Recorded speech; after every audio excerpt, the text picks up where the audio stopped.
What up, y'all? It's Binge-Worthy Podcast. Nate is on mute. Just came in hot.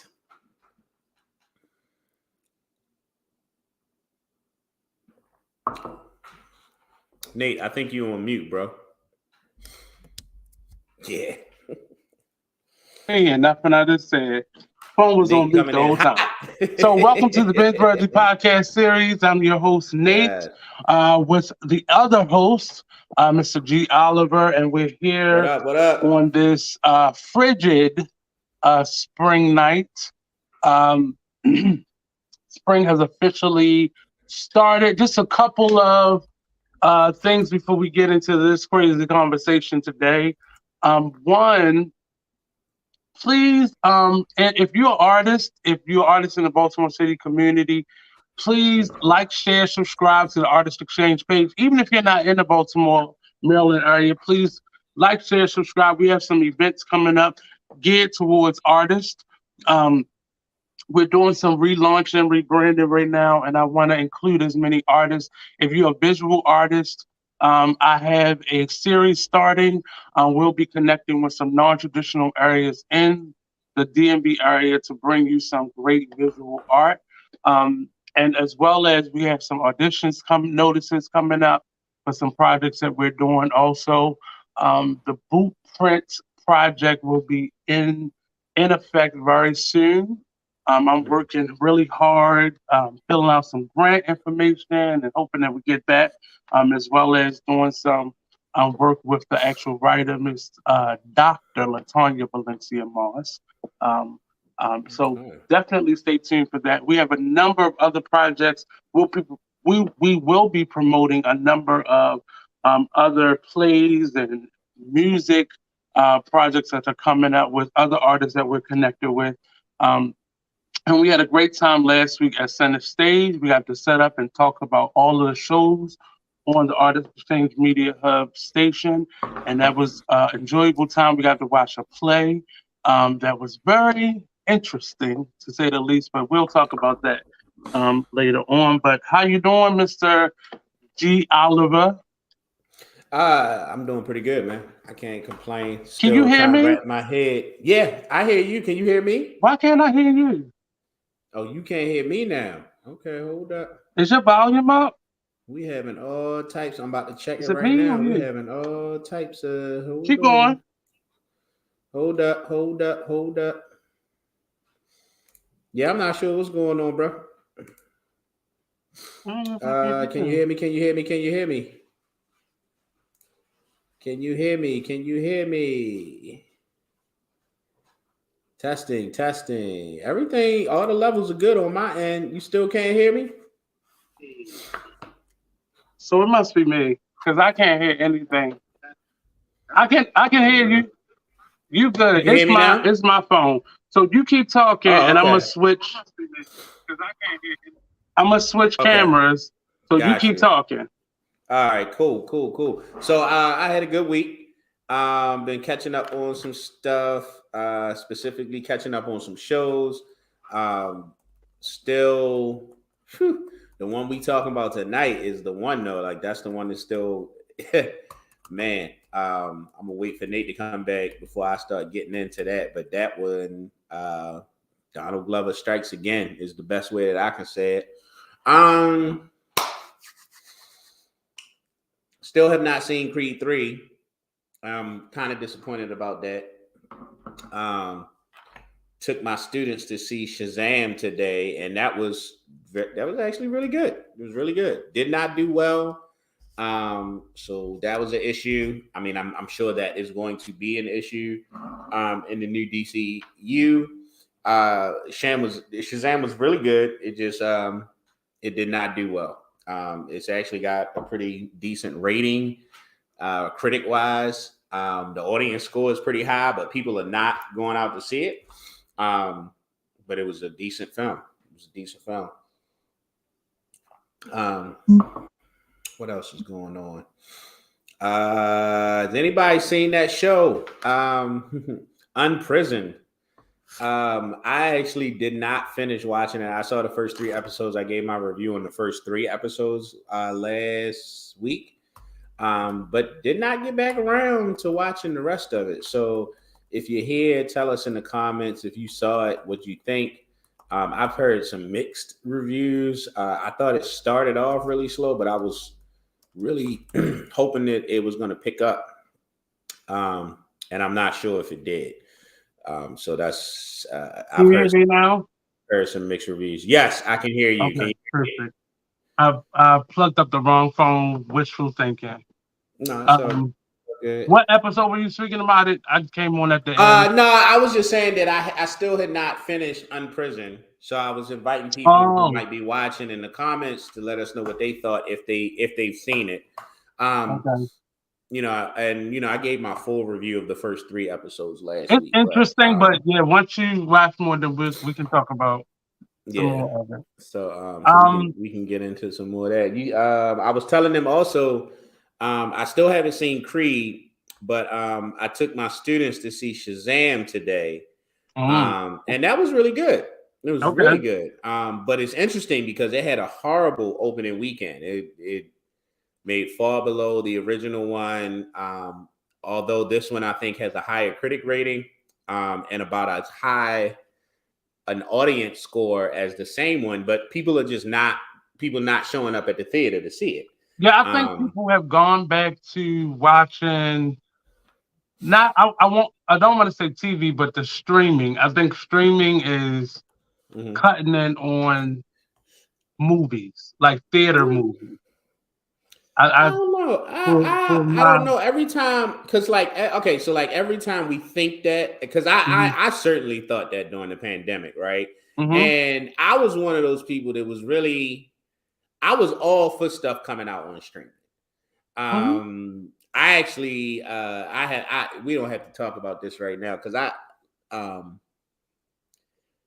actually thought it was peak white supremacy, like this whole push to save movie theaters. Right. And make sure that the fight over streaming and not wanting these movies to be released. Part of me, I was like, yo, that's like peak white supremacy. Because I mean, at the end of the day, you can make the same argument about the streaming services, especially now that they're mostly largely owned by various Paramount companies. I mean, I'm sorry, parent companies. But I always thought it was interesting because, when you think about the theater chains and just movie theaters in general, that's that old white money that we be talking about. You know what I'm saying? There's been around, you know what I'm saying? The same families who were controlling the movie industry in the late 1800s into the early 1900s, right? That silent era of from the dawn of film. Are the same families by and large that are in control of them now. You know what I'm saying? So we talking about, a lot of old white men, and I felt like a lot of what we were doing because it just wasn't natural. You know what I mean? It was like we can't go to the movie theaters right now. So it was like, let's put these movies on streaming. And there was like this just big push to keep them in theaters and to even hold them for 3-4 years until, you know, you got people back in theaters. And then for them to start out kind of releasing stuff on what they call a day and date release and then jumping backwards. I was just like, yo, that's how it works. No, I but felt like I was watching how right. white supremacy exerts its control over things, like through that medium. Which, for me, because I'm such a fan of film, Mm-hmm. you know, it was just interesting to see that play out, like in something that I'm that closely related to, or like that I pay that much attention to. I agree, but for me, I know a lot of my friends that typically, they're diehard. I got to see it in the theaters first. Let me see. A Mm-hmm. lot of them have turned into streaming networks, and right now, uh, a lot of stuff don't. I mean, stuff come out right now, but Mm-hmm. people try to wait till like the spring, summer, fall for stuff to come out. Um, but I know a lot of people haven't been going out to the movies strictly because of the weather. It's so Mm-hmm. haphazard. So I see your point, but I think a lot of people I know the weather just kept them out, and a lot of people haven't really been going out as much. So I don't know. It's probably a number of reasons. Um, Mm-hmm. but I've heard a number of the movie theaters are suffering a little bit right now. But we're still technically in the beginning of the year, but it's spring, so Mm-hmm. No, hopefully things it's turn around. other than Shazam. Like, okay, so like this is where, you know, Hmm. March, that early spring is where you know, it's not summer blockbuster movies, but that's Right. typically where like a lot of big movies start to drop. Hmm. And so far, a lot of them financially have been doing well. I think with Shazam, it was kind of a surprise because it did significantly less than the first one. Hmm. Um, you know, and it was kind of mixed in there with movies that have done well, have done Right. much better, have had more people come out and see it. Hmm. Um, so yeah, But it's a gotcha. weird space to be in because you know this is a weird time of year because even the music cycle, the bigger artists typically come out spring, summer, Mm-hmm. fall.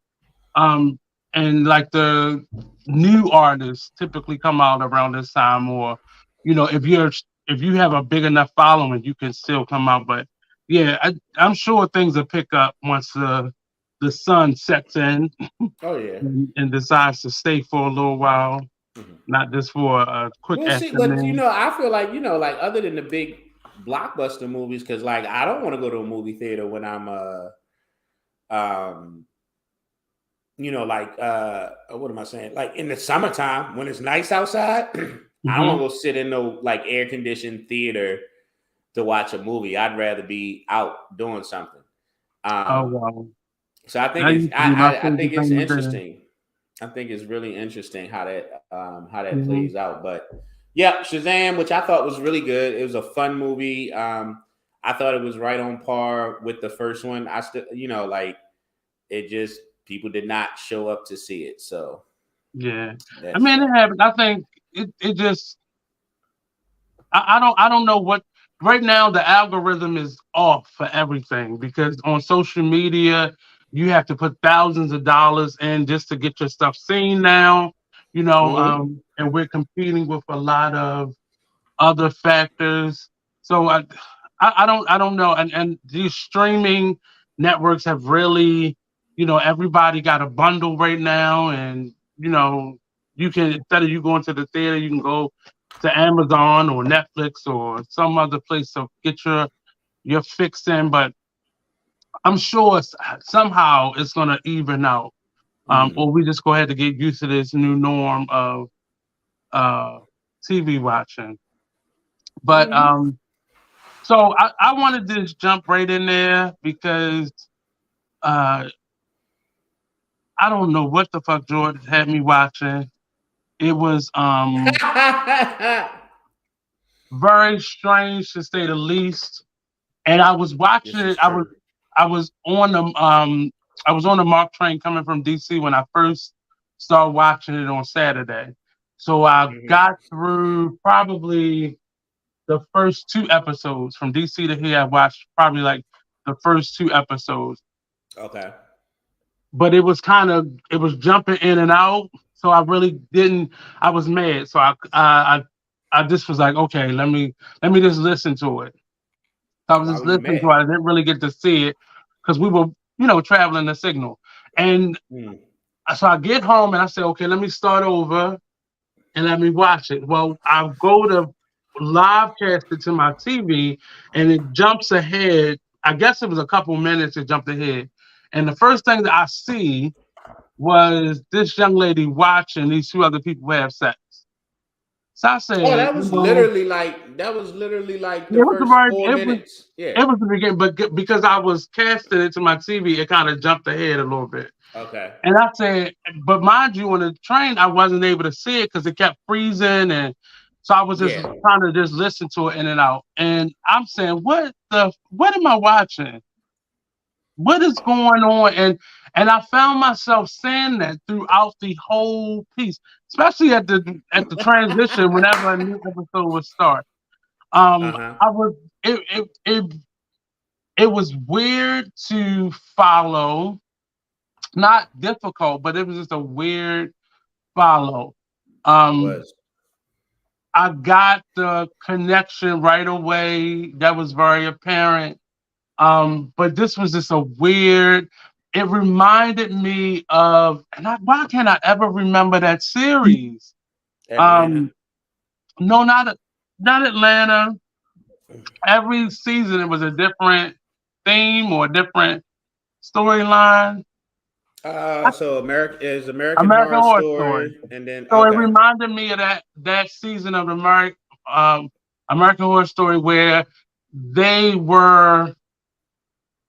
It was like a reality show within a TV show within Oh, okay. Yep, a I TV remember show. that season. That was That's actually a pretty what good this season. like to think of this in the whole. That's what Hmm. as a whole project. That's what this reminded me of. Okay.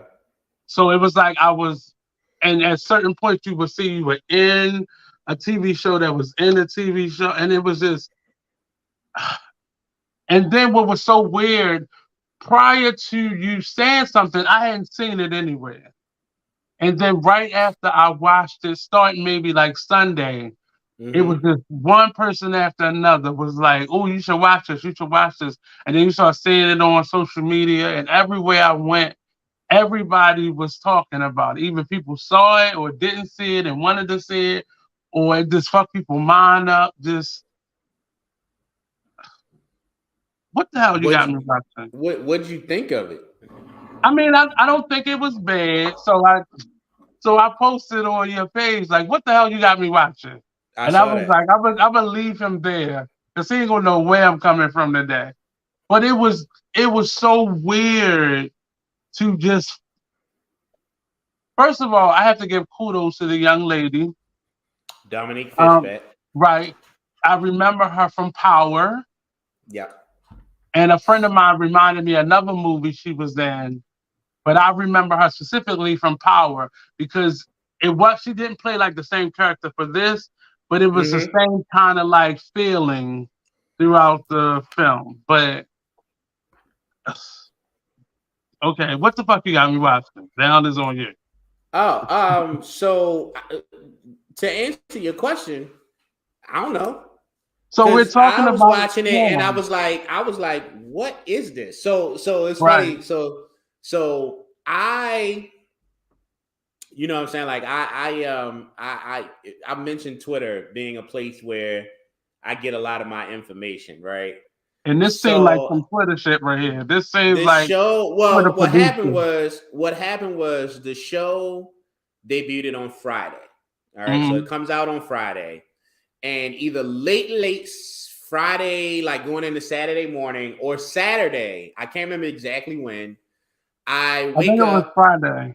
and I'm doing my thing, said my Saturday morning thing, and I sit down, like after I had breakfast, I jump on Twitter, and everybody's talking about Chloe Bailey, the singer. Okay. Yeah. Okay. And so I'm scrolling through, like I like, mind you, I'm just scrolling through my regular feed, and everything is like, almost everything is about somebody's making mention about Chloe Bailey. So of course I go searching a little deeper, like what happened. And I stumble onto what you saw for the first time when you got it over to your TV, which was this sex scene. So everybody's up in arms about this sex scene. And I didn't really care about that. I was just like, oh, that's what y'all mad at her about? Okay, moving on. But one of the tweets mentioned Donald Glover. And that's what piqued my interest, because I saw this come out on Friday. Like, I sat down on Friday night, and it was like the first thing you see when you open up. So I have an Amazon Fire Stick, and you might want to move this. No, I'm about to put mine back on. So I'm watching. It's like the first thing that pops up, Mm-hmm. and I didn't know what it was. But I was like, I'm gonna come back later. I probably was gonna come back later and check it out, or at least watch the trailer.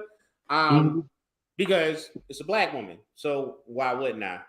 And Twitter led me to it, and I was like, let me go check it out. Now, mind you, because I found out it was Donald Glover, and I just immediately started watching. I hadn't seen a trailer.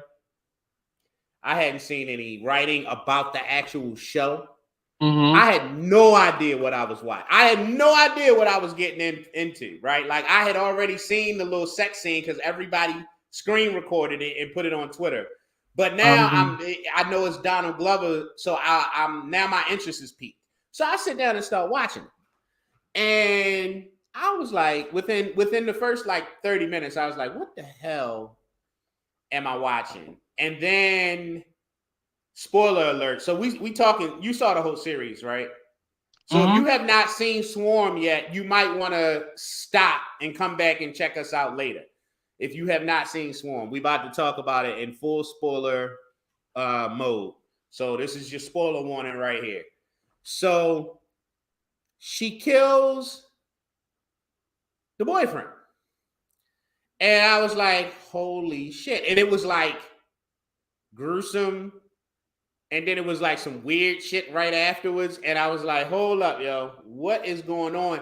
And now, because mind you, I already know it's Donald Glover. So I'm not totally surprised, but I'm still sitting there like, what the hell? So like, I ended up binge watching the show.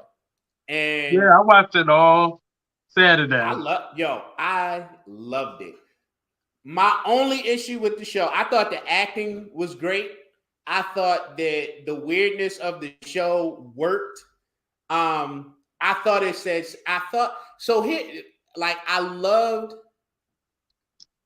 like how it approached in this really kind of like parody, how it like tackled the subject of like stan culture. But that's also where I think it went too far. My only criticism with the series was like, you could have said what you wanted to say without, I don't know why we needed this. Like, I don't know why we needed this to be like so clearly be Beyonce. Like when they showed that character, or the Najee, the elevator fight situation, I was just like, oh, that's too far. That's too far. Because I'm like, everything up until that point was really, it was like, okay, she's really into this singer, which has a lot of similarities with Beyonce, like as far as like how her fans are responding to her. But then when they threw in the elevator shit, I was like, all right, y'all done gone too far now. Y'all done took it over the top. But I just didn't feel like that was needed. I thought that the allusions to Beyonce, like this character and the similarities, was enough. And then it went full on like, this is Beyonce, and I just thought that was. But I think that was a bit too much. I felt like it was drawing enough parallels that it didn't have to go and like make it so obvious that like the one thing we're talking about is Beyonce, but that was minor. I mean, that was minor. Overall, I thought the show. I feel like it's the freshest thing I've seen this year, and definitely this is the type. I'm not saying that this particular thing right here, Swarm, but these are the types of different types of stories, and like this is the shit I want to see where black people are leading the cast all the way around.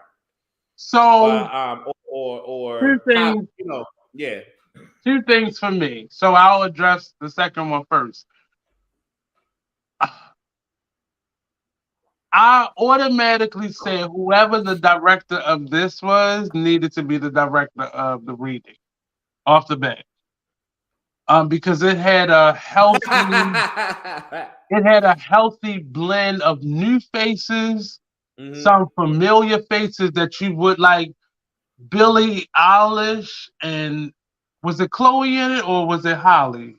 I don't know. It was so Chloe Bailey was in it. I think that's Chloe. Yeah, Chloe and Billie Eilish. Then you had Billie Eilish, and we were sitting there watching. I was like, why does she look so familiar? Right. And then we hit the button to show who's on the screen, and I'm like, oh shit, that's Billie Eilish. So I knew they were,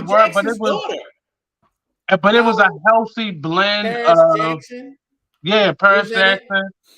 So it was a healthy blend of faces you had seen and faces you had not seen. But the acting was strong enough for it to balance out with, what's the young lady's name? It was healthy enough to balance her out. Because she was a face that you could recognize, like, oh, I remember her. I automatically remembered her from Power.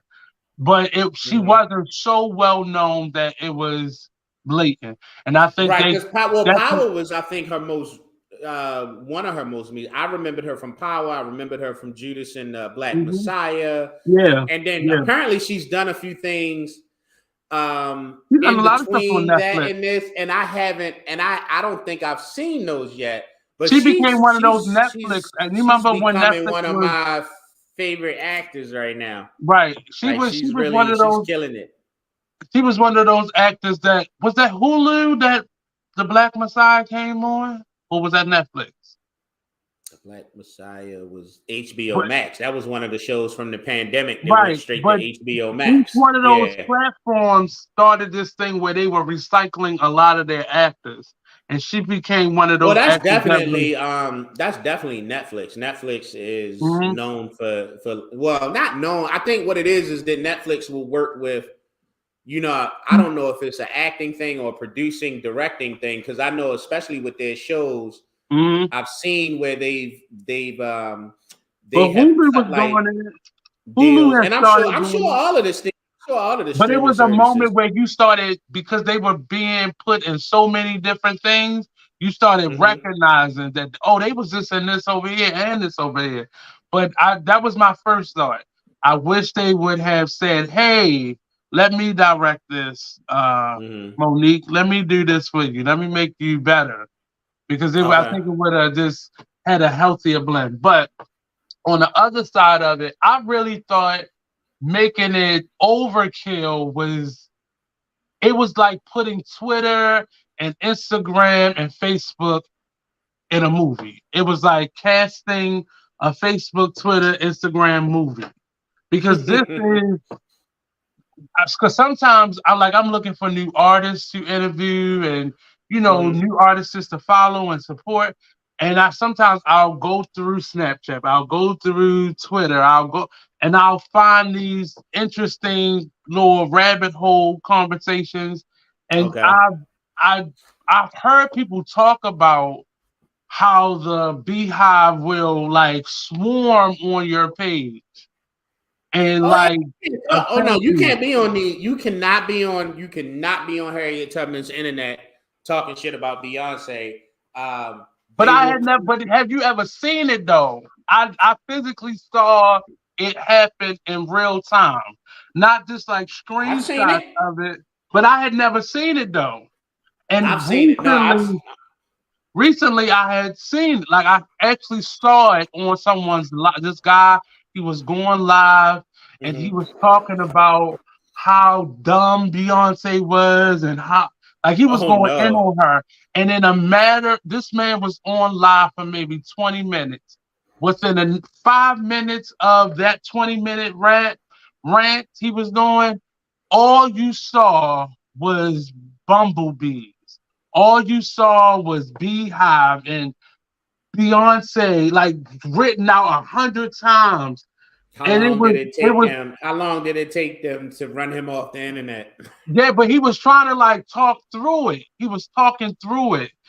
But it got to the point where the comment section was just, you It was couldn't going even, at. if you commented something, your comment Mhm. just was lost in a swarm of this emojis. And I was saying I had never seen it happen live.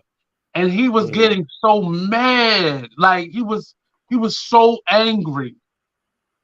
And his co-host was like, maybe we should switch the topic. So they tried to like switch this topic. And the comment section still wouldn't. Like still wouldn't. And it was one of those shows where I think they thrived off of their comment section. And it was a crazy thing to physically watch. So watching this was like, okay, this is what they're like in real life. This is like Mhm. you get to see behind those images. It was and that's why I said they needed to have done Monique's movie, The Reading, because it was funny. The whole thing was It funny. was Like I genuinely laughed, funny. It was hilarious. right? I Like, but laughed about the whole it was thing. the but see, it was the kind of laughter. So for me, it was the kind of laughter that I didn't get from the reading. Because although I found a lot of the shit Right. funny, right? I wasn't like laughing like this is ridiculous. Like these were real like it was funny things that happened in the show, but at the same Yeah. time, I felt uncomfortable laughing about At it. It was Monique at like, the yo, reading. this Yeah. is no, I'm talking about in Swarm. In Yeah. Okay. Swarm, I'm laughing at genuinely funny moments that should not be funny, Right. right? Like, and I actually feel bad or uncomfortable laughing about it. I'm like, oh shit, that's not. Right. She just chopped this nigga up. Like, but like, and that was what it was missing from the reading. Like when I was laughing during the reading, I was laughing because I was just like, this is ridiculous. This is So ridiculous. Yeah. it was like it was this, it struck this really, really like I would imagine not easy to do, but a very, very even balance between humor and suspense and horror Mm-hmm. and drama. And I just felt like it was saying some things that were obvious, and then it was saying some things that weren't so obvious. Like, like we essentially watched this girl's descent into madness. But I was researching this, and it was saying because every time one of the episodes will go up, you will see like the message pop up. Mm-hmm. And it was like after the first couple times, I was like, what the hell is this? So when I physically looked at what it was saying, so it was saying that if people looked or was being represented, it was done purposely. Mm-hmm. So I was like, is this real? Was there really a, beehive Right. killer? And it was allegedly there were somebody that I think the person did not like Beyonce and became a Mm-hmm. serial killer or some it Mm-hmm. the reason is weird. Well, I'll say this. There's a debate online now whether or not Beyonce is connected to this or not. And I feel she is. Mm-hmm. In some way, she's gonna we're gonna figure out that her name is something like one of Obama's daughters was one of the writers, I think, Malia of the fifth Obama. episode. So she changed her name or switched her name around, so you don't know it's her right away. But they already Well, decided. I've heard that um I remember back when I will say this. I think that at best Beyonce gave the project her blessing. Yeah. Like, I don't think that this was something where she was sitting at home and started getting text messages like, "Girl, have you seen this show? It's Right. all about your fans." Like, how much hands on she had with it, I don't know. But I don't think she had I any hands on it, but I definitely think doubt it that it was was brought something past that her like table. is caught her off guard to the Right. point that like she didn't know that this was coming. Right. Yeah, because I just I think she's a big enough force in the industry that you probably don't want to cross her.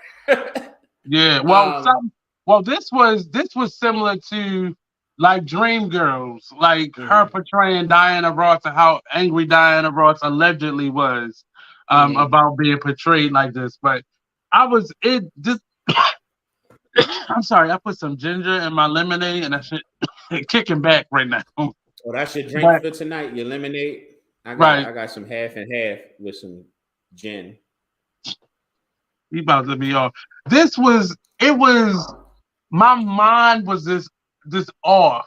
The music, the filming, the acting. I mean, that was what was so great about it. You never could get comfortable with the show. Like I like the reading. Not to compare the two, I like the reading because I'm a fan of Monique. So I suffered through the bad acting from the other actors and watched it. But it was like, it reminded me of American Horror Story because every episode took you down another hole. It was like a different person. I mean, she started. And then there was shit that you didn't even see coming because, like, after the first 3 episodes, right, to have episode 4, when she essentially ends up with this cult of white women, I was just like, do serial killers just have that interesting of lives, like where they just find themselves in these really weird situations? Because a lot of people were comparing this to everything. Right. And a lot of people was comparing this to You over on Netflix, which is another one about a serial killer who honestly, like, there was some parallels with this show. Because they both have, these fixations on, for him, it's like people, and for her, it's this one person.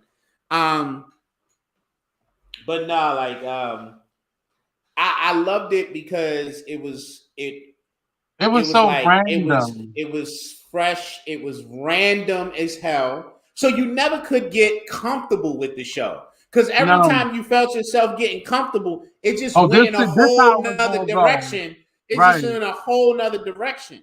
And it's like it's almost like it was set up in a way where, like, if I wanted to rewatch it again, but I wanted to rewatch it maybe out of order, or watch it just episode, it wouldn't even matter. So it was like episodic, but then it had this streamlined story through it at the same time. Every episode was different. It was just like American Horror Story. Like, it did not matter what order you put it in, because it's just like, I remember when she was in the cult, I kind of dozed off. So I wound up watching the next episode, and then I went back and then watched it straight through again. And I was like, 2 things stuck out to me. One, when she it was a random house she went in, and I think it was like a young man. He was walking around the house. It was a really nice house, and she disappeared and just whipped his ass with the sledgehammer, and then ransacked his pantry and left. Like, I was like, so there was this interesting parallel with it. It was this interesting thing with food. And throughout the whole show. And I like, at one point I thought it was like, it was the show trying to say something about compulsion. Was it trying to say something about addiction? Because in the her first kill, when she kills her sister's boyfriend, right? Like, and she was eating her pie. Choking, I was like, that's some fair shit. I was like, yo, that's some weird shit. I think that was the first time it went all the way left. Like, all the Because way left because it was going left. honestly, I didn't know what she was eating until I Mm, rewinded it, and I was right. like, "That bitch is eating." I'm thinking like Like it's the she blood or literally went something, and got pie and started eating the pie, and it was and like her way screaming. of. So you know how like for some people food is like a comfort thing, like you Yeah. know what I mean, like it. I don't know, like it was definitely saying something like, and that's the other thing. Like I thought the social commentary, like first of all, like I think you could literally write a book trying to figure out the social commentary pieces in this. Yeah. Because I mean, it touched on everything like the way that it utilized food, the way that it utilized music, what it had to say about stand culture, but then also like just unhealthy relationships. Um, like you watch the first episode and you realize that, even the sister is like, yo, this is unhealthy, right? Like Hmm. this relationship isn't healthy. Um, it had, When you get into the clearly origin it of has some things to childhood. say about mental health. Um, Yeah. I thought that although it was kind of this throwaway in that Hmm. episode where it was kind of like the reality detective show Yeah. piece, and they talked Hmm. about how black women fall through the cracks. And usually when we talk about black people falling through the cracks or black women falling through the cracks, we're usually talking about like Abuse from a or from a needs based perspective, yeah. right? Like Hmm. what they're falling through these cracks of services or resources that they need. And then this one kind of flips it on his head, like this is a black serial killer who has fallen through the cracks, right, for the same exact reason. you Mm. know Yeah. what I'm saying? Like, one of the big things right now is like black women are clearly, like, I think the data shows, falling through the cracks when it comes to like healthcare, particularly Hmm. around childbirth, right? And Right. like not getting the resources and the proper care that they need solely because they're black women. And then to kind of flip something like that, where she's getting away with these horrific crimes for the same exact Yeah. reason, because she's a black woman and no one is paying attention, essentially. So like the social commentary, and it was a lot like this with Atlanta. So Donald Glover has Mhm. become very, very good at like touching on and speaking to certain social issues within his work. Um, I thought that was a lot of that was just like genius, because like when you watch it the second time, you start to pick up on some of those other It was things. it was it was a lot of stuff in here because Mm-hmm. it was so many like that, like I said, even with each episode, it was a different layer of stuff. The one that Mm. stuck out to me the most was when you got to when she went back home to her foster family, and it he made the statement about Yo, when did you realize that was Leon? that was one of the things I was going to say. I don't like Leon in anything.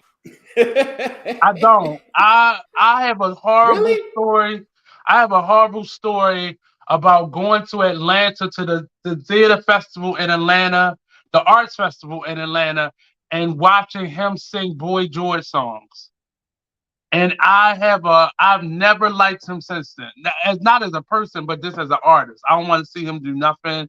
If it's not the Five Heartbeats, I don't want to see you in it. I don't want to. I don't want to see it. Well, the Temptations, not the Five Heartbeats, the Temptations.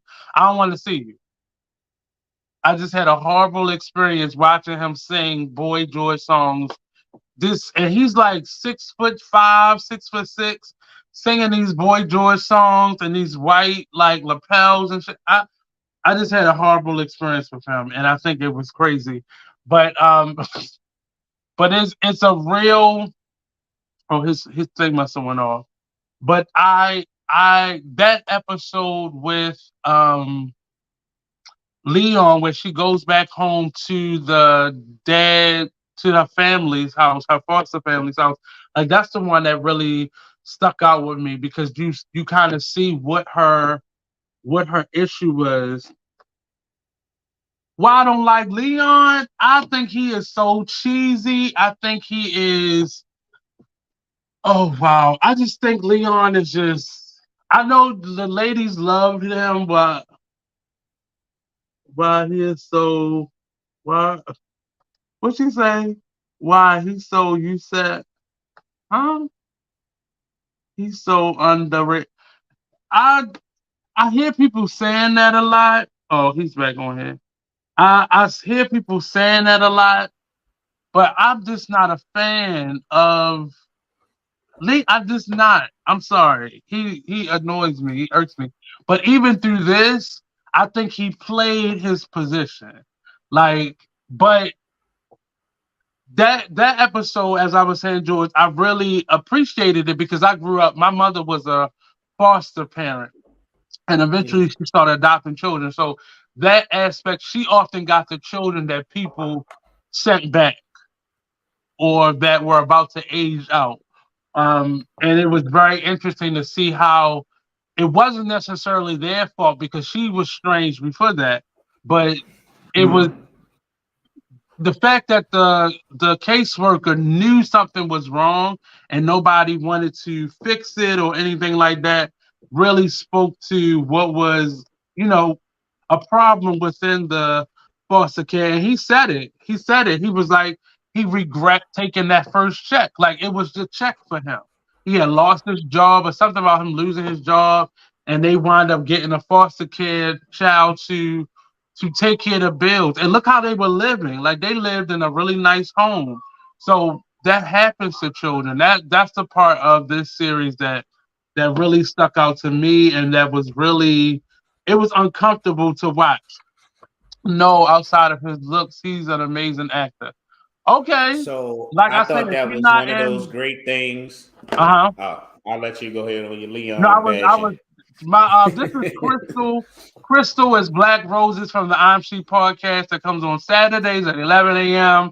And apparently she is in love with Leon like most ladies are. I'll But tell you. wait, Leon, I always thought Leon was a decent actor. I mean he Like gives you I've never cool. seen him. I haven't seen him in anything I didn't like. I Well, I told particularly you loved why him in I this just role. I was turned So off I by missed. his whole I'm not performance. gonna.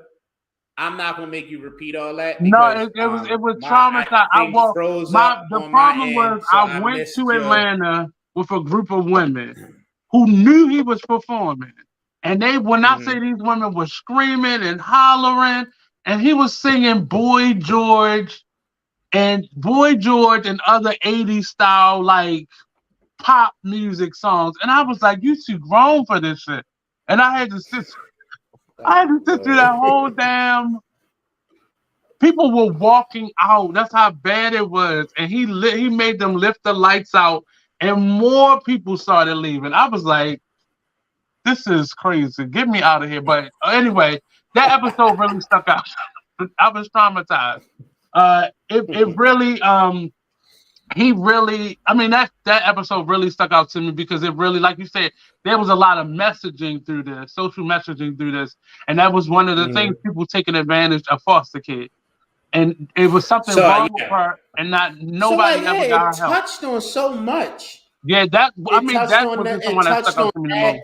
Like this. That I love that part of with the social worker. Can I talk about another thing that I loved Go ahead, about go this ahead, go series? ahead. Was that we never because it directly relates to that. Like there were certain questions that got left unanswered, Mm-hmm. and quite frankly, I love that. I was Like what? actually dreading the episode that was gonna like take us back to her childhood and show us exactly what happened. I love so like I thought that she had done something like really, really bad. Right. She did.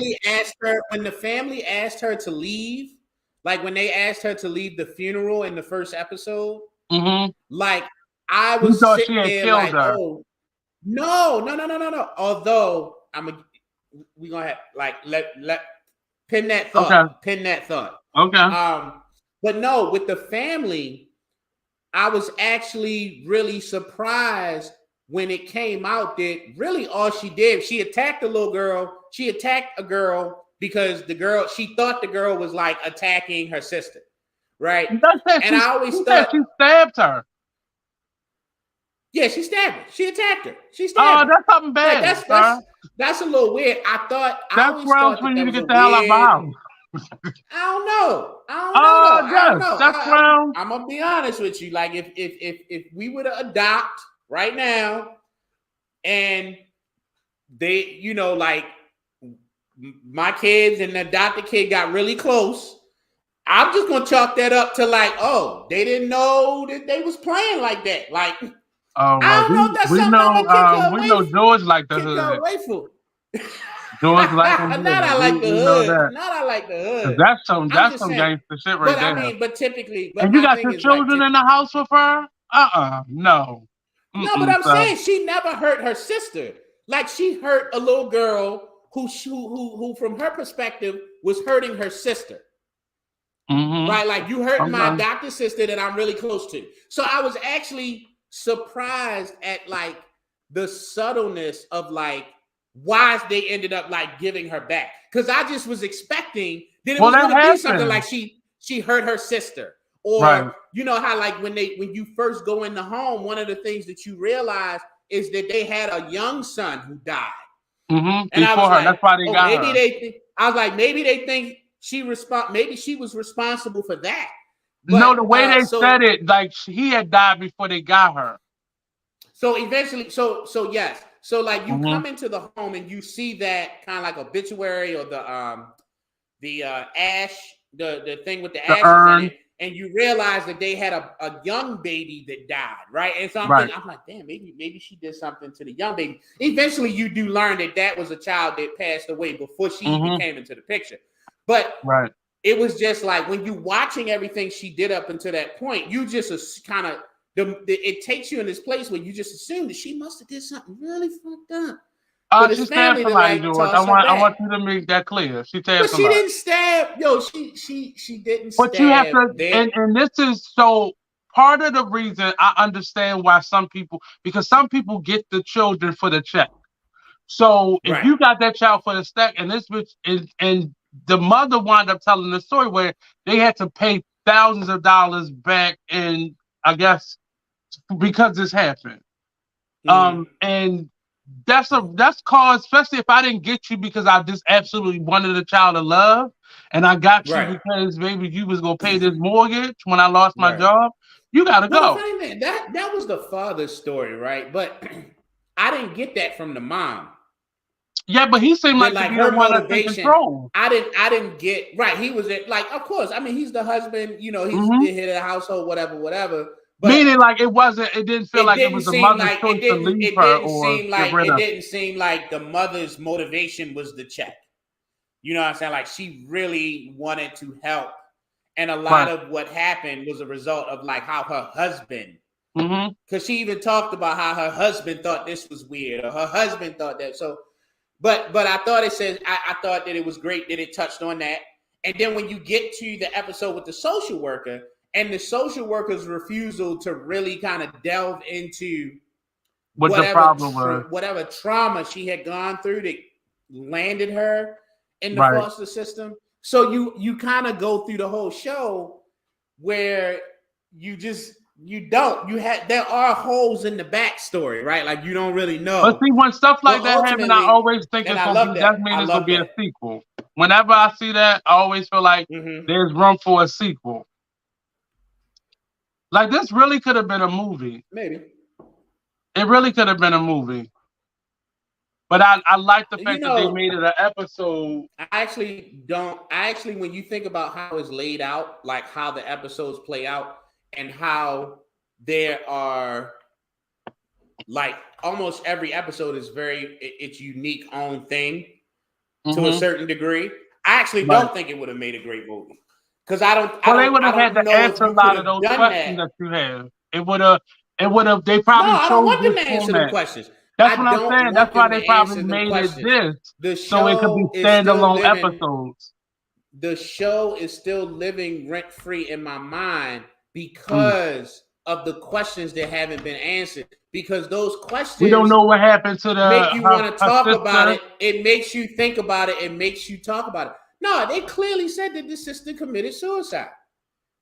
But that's weird. Did she kill? Did she shoot herself? Like That still doesn't make sense because she had blood in the back of her head. So what did she do to herself? When did There she was have no blood in the back gun of her head? found, no nothing. I just assumed it was pills or something. But you That's what, know but I'm that saying she that's still also. something But that they did you left up in see? the Hold air. on. Did you catch? Did you catch that she had a history of suicide? No, I didn't catch that. See, I missed that on the first. I missed that the first time I watched it. The second time I watched it, there's a scene in the first episode where you see where she cut herself.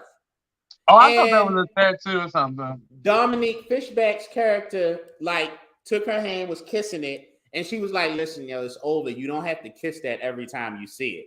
You know what I'm saying? So, like, it alludes to the fact that she has a history of At that point, I thought they was lesbians. I suicidal didn't know they was ideation. real sisters. Huh?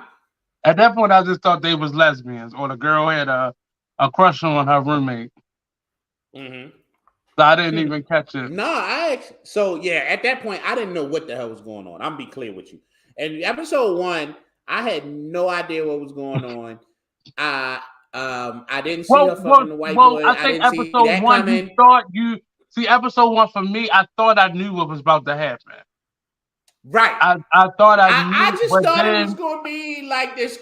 Like, I did not, and I never watched the trailer, so I was going into this blind. Yeah. And damn, yo, like, it makes me want to go into more shows blind. Like, I don't want to know nothing about what it's about. You know But what I mean? that's how I typically watch stuff, unless it's something that's being talked about too much. That's why I didn't see. That's why I said I didn't see people talking about it until, because you sent it to me. I want to say that was Friday, like late Friday or early No, it Saturday, was and I watched Saturday. It it. was Saturday. It was early. It would have been early Saturday Right. because So it was probably I was about supposed like to go out to early, the like late movie. Saturday morning, Right. early afternoon was when I started watching it. But I it was came supposed to go out out to the Friday, movies, Nate. and I wound up watching So that you instead. probably wouldn't have seen anything going on about the show itself because it came out Friday. You saw me post about it, or I sent it to you on Saturday. Yeah, you sent it to me. And by the time I sent it to you, I was probably 3 episodes in. So by the But time most you people start probably hadn't posting, finished when watching you it start until like posting late about it, Saturday. so when you start posting about it is when I was watching it at that moment. I had just started watching it. When I first made the comment, like, what the hell am I watching? I just watched her sit there and watch him have sex with the girl. So I was like, what the hell is going? But I mean, it was so many, like, even when you get to the detectives episode, it was so many things, like how she was following and she was connecting the dots to all of it. It happened a little fast. I don't think it would happen that fast in real life, but it just was it was so much comedy in it because she was a sassy black lady. I was like, oh, this is about to be a buffoonery episode. But it became very, like, informative the way she was presenting the story. It just was, I had never seen anything done, and I was so happy for the young lady because she's done so many different projects, and she's gonna get everything she deserves from this one series that she does. And I'm very curious as to, will it happen for her? Will it happen for her again? So that's my thought. That's something that I'm just wondering. Will it happen for her? Will this be the episode or the next hot show that we see? It was just filled with a lot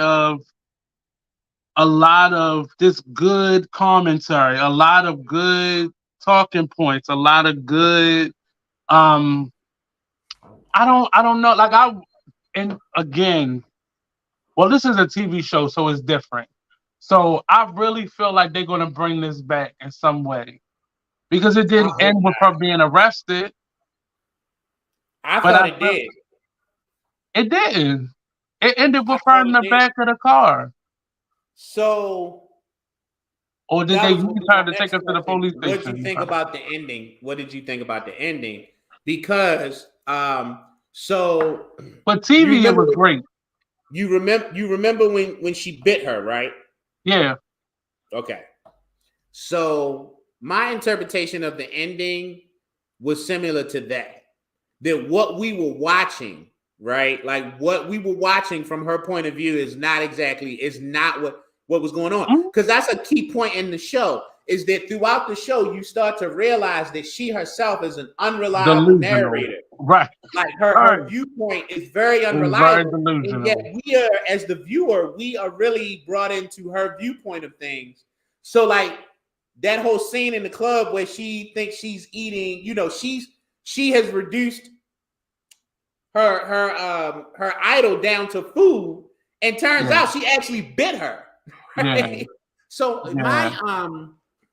my interpretation of the ending was actually that she got arrested for jumping up Mhm. on stage.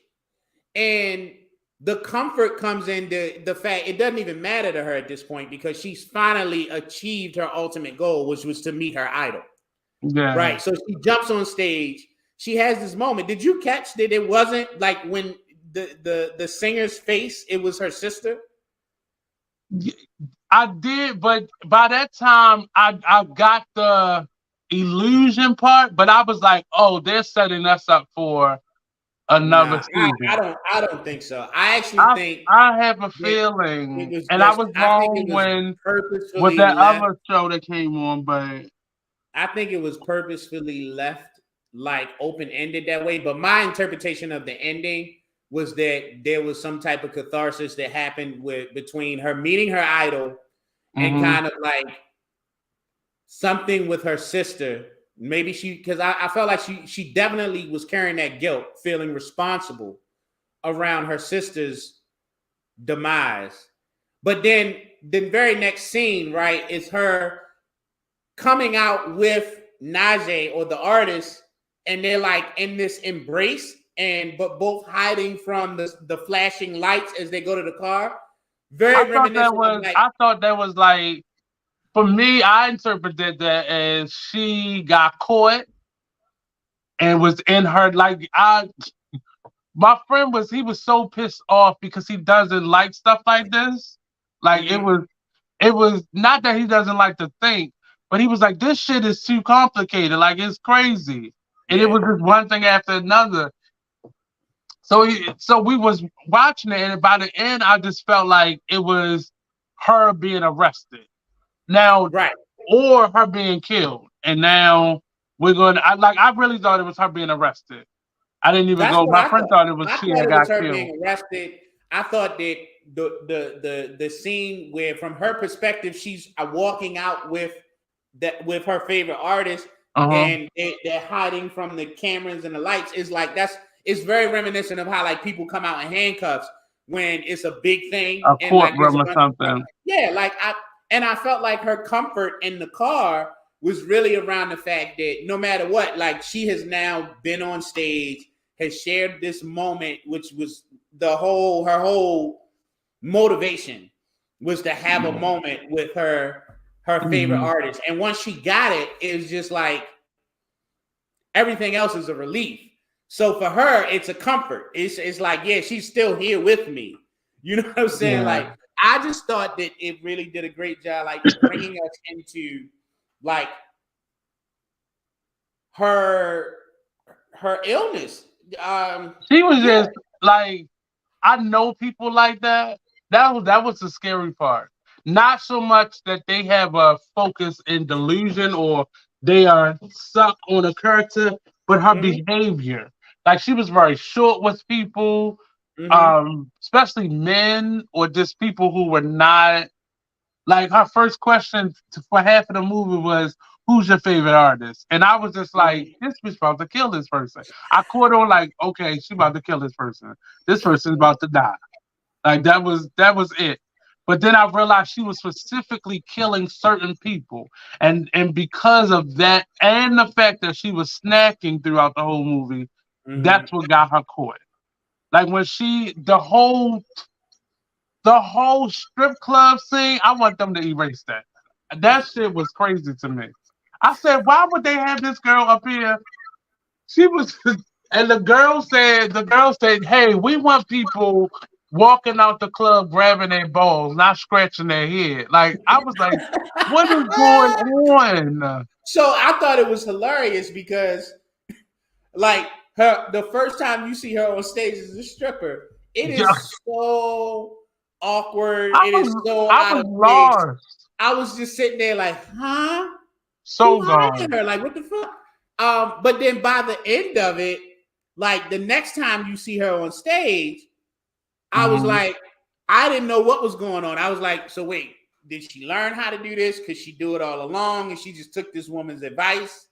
Yeah, There was just so much. Every it every was time so I was much. like, every time I was like getting ready to settle back and get comfortable, something's like, oh, what She the grabbed the food what? off the man's plate. I was like, what kind of strip is this?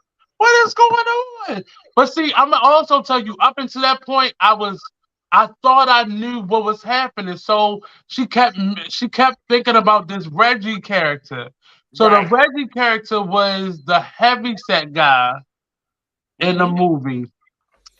The strippers and her go back to his house. So I'm thinking that's the person who killed her sister.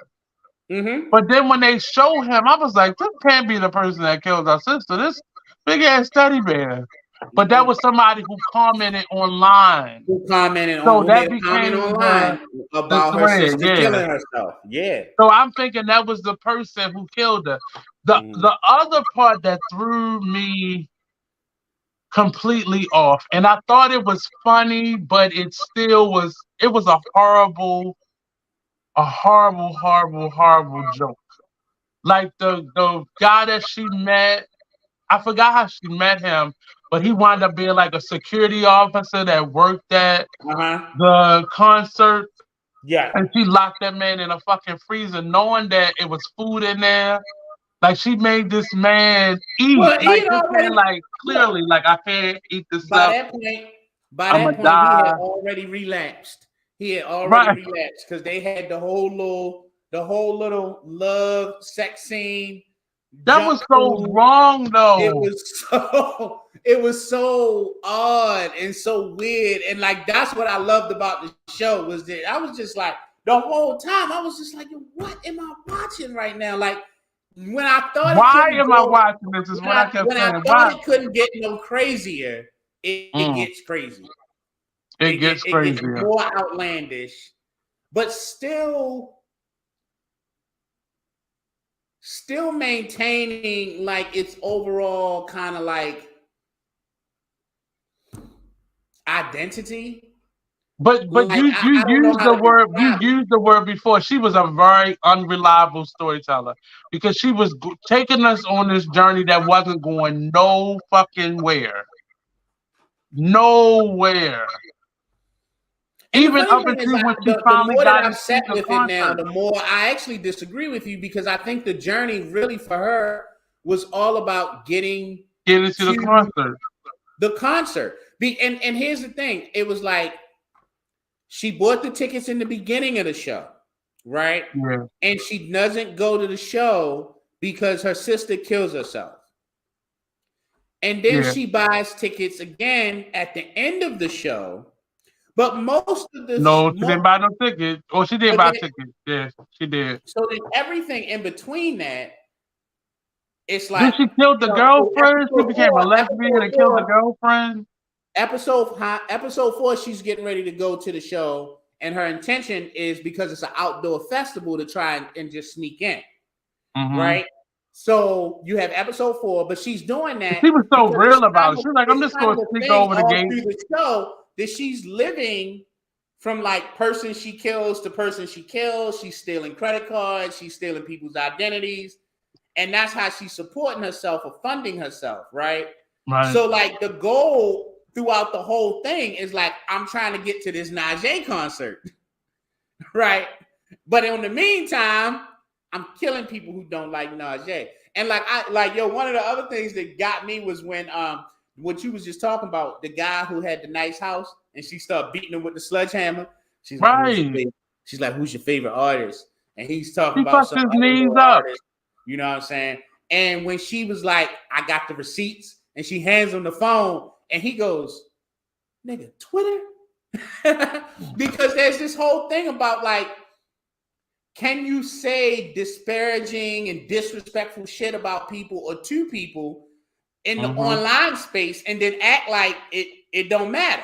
It don't matter. Like, I People thought that keep was calling like, it the fake I world, thought but that was that shit is real wild. for Like, people. that they threw that in there, and like he literally knows that he's about to get his ass beat.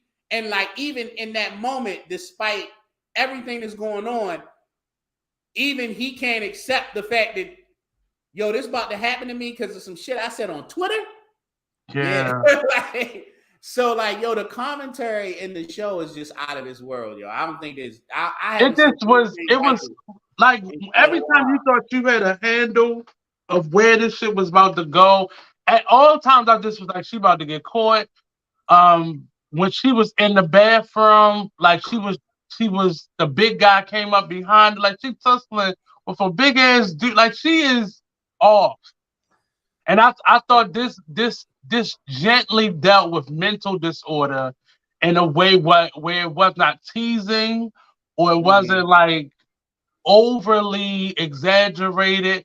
But this people are really now. I don't know about the stalking aspect or killing people, but I think this is what happens with people when they are not dealt with, and that goes back to when we find out what happened to her as a child.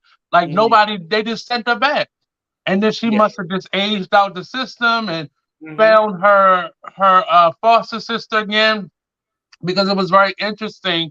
You know, the father blamed her not for killing her, but for being around, taking money from her or living off of her. Yeah, like living off. basically from being around, from being around. Yeah, and it was interesting how just I liked how we found that out later, because it makes you really sympathize with who she is. But I am concerned, like that, like this film put me in a mind of that film where the young boy was raping his dad. I know there's two different stories. You didn't see that short film? It was like going around on social media. Well, it was a film where this young man he grows up with this. You learn that he grows up with this sexual obsession for his dad, and because his dad decides to finally break through, he winds up killing his father. And it's just I'm the whole time I kept saying to myself, who would write some shit like this? Like, who got this in their mind?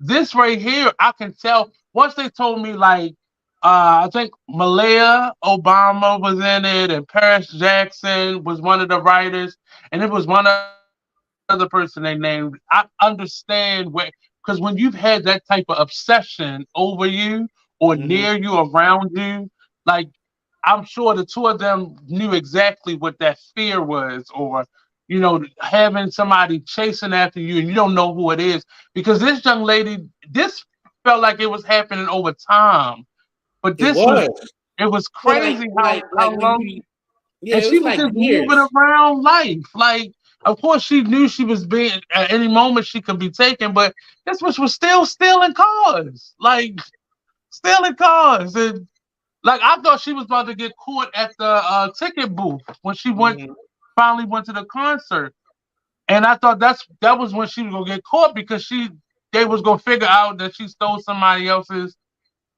and then she wound up killing somebody at the damn concert. Like I was like, this shit is it. It went through every time I felt like, oh, okay, this about to get predictable. Bam. She's like, nope, you never go figure it out. But I don't know. This is I've been gone since Saturday. My mind is my mind been off. I talked about it a couple times. It was Troy's birthday and a couple of the cast members' birthday on Sunday. And we went out to that, and they were talking about it, and I tried not to talk about it as much, but my mind just been like, who, like Danny Glover, I said keep calling him Donald Glover, and they just, I don't. I don't know, like, where does your mind have to be to come come up with this level of creativity? And just the way she was killing people, that shit was just.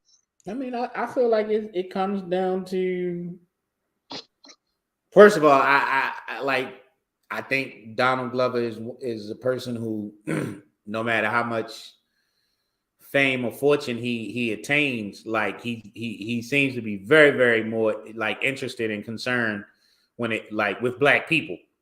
Right. Um, so that's number one.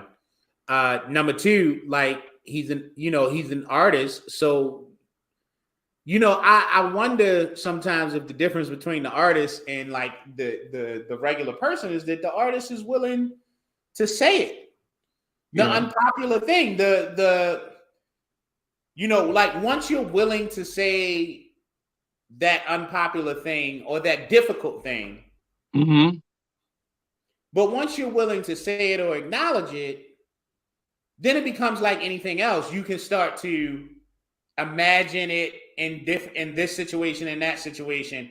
And when you're not, one of the things that I think real artists don't have to deal with is a lot of us, like in the corporate world, like, get up, go to a job every day.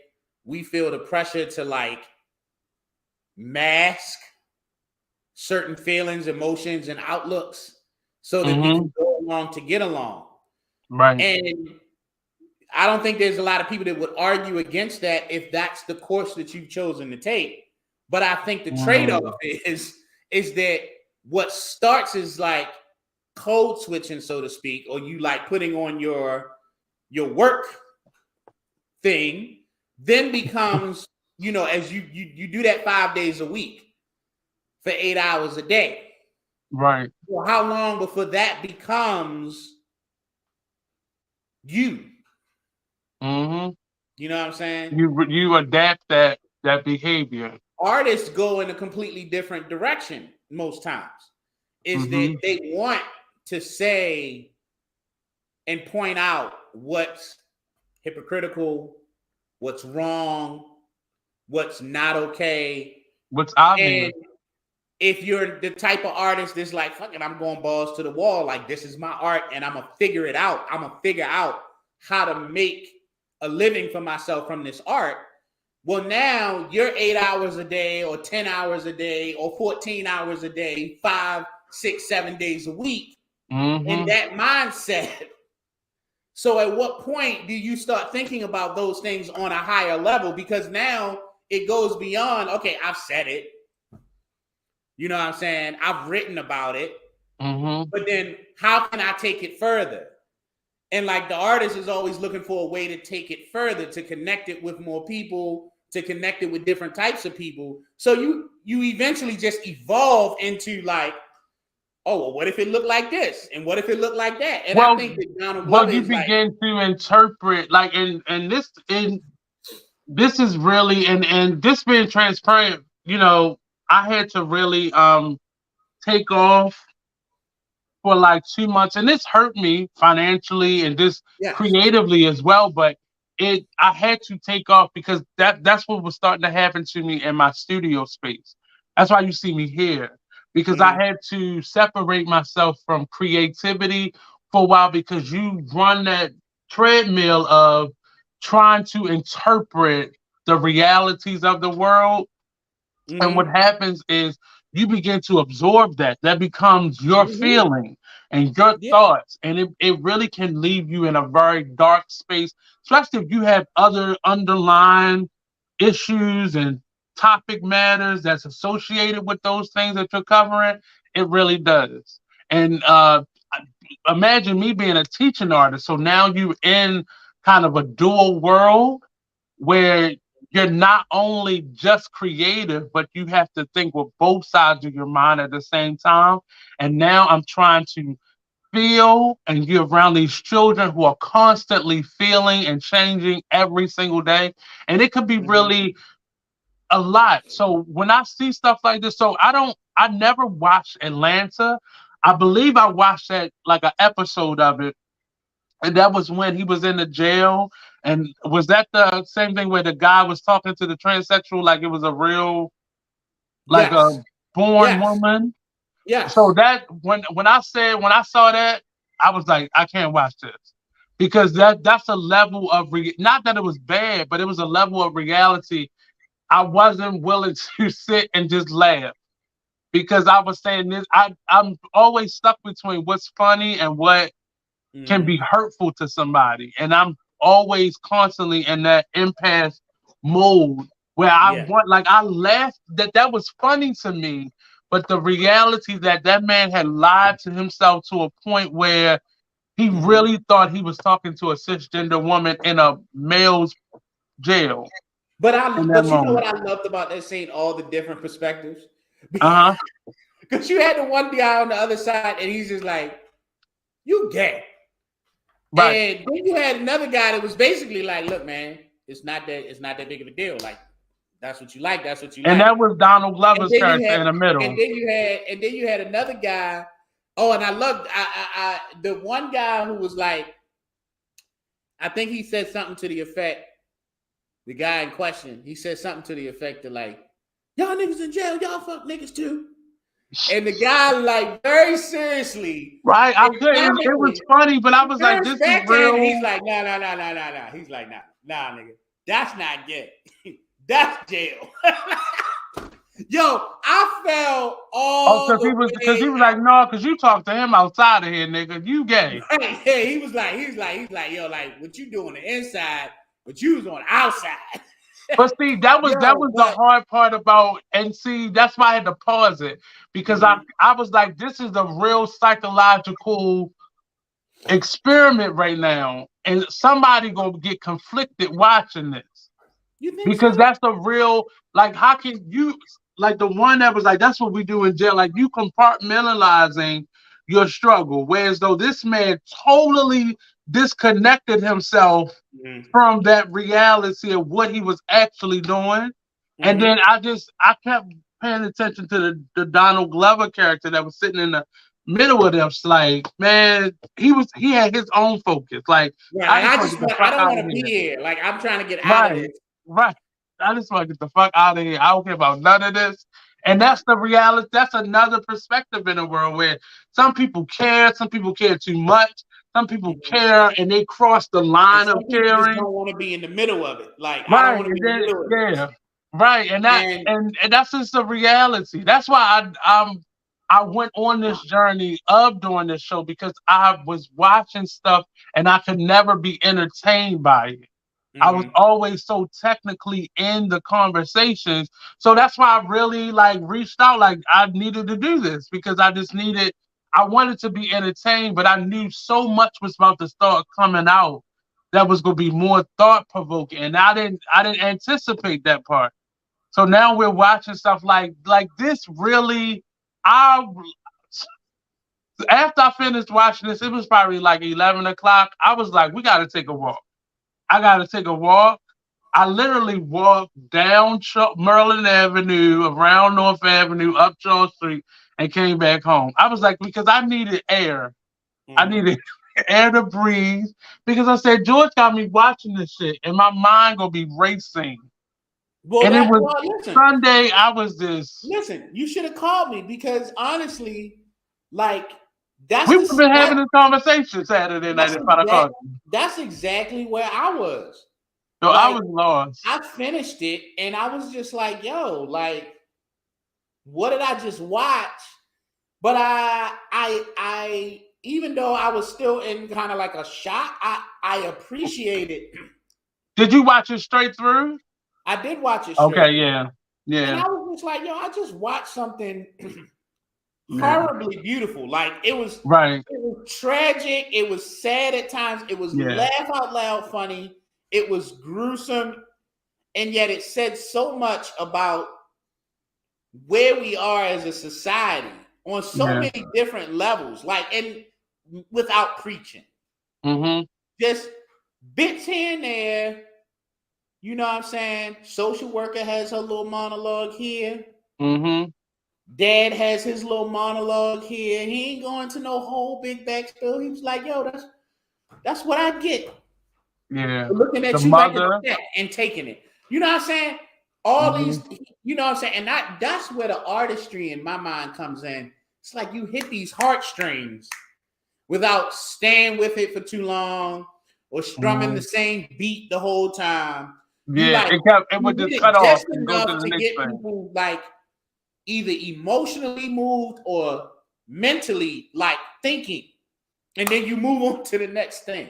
Yeah. Right. And like you keep doing that. So I feel you, yo, because like I had to decompress in my own way after watching all of that. I was just like, yo, that was a trip. That was crazy. I wanted a cheeseburger. I wanted to Right. run. I wanted to paint something. I just when I say, because it wasn't just, I think Beyonce should have a level of like pride. One, because somebody made a movie about not you as a singular person, but your impact Right. on the world. So I wouldn't even feel disrespected if she did not know this was coming. However, like it really said a lot about who we are, because it put a lot of our social media behavior out on Front Street. How we treated each other, even when they like I was so angry at the scene where the young lady, when they was talking about her childhood, when the detective went and interviewed the little white girl, and the way she was talking about the girl. Mind you, she started off by saying what she did to the little girl.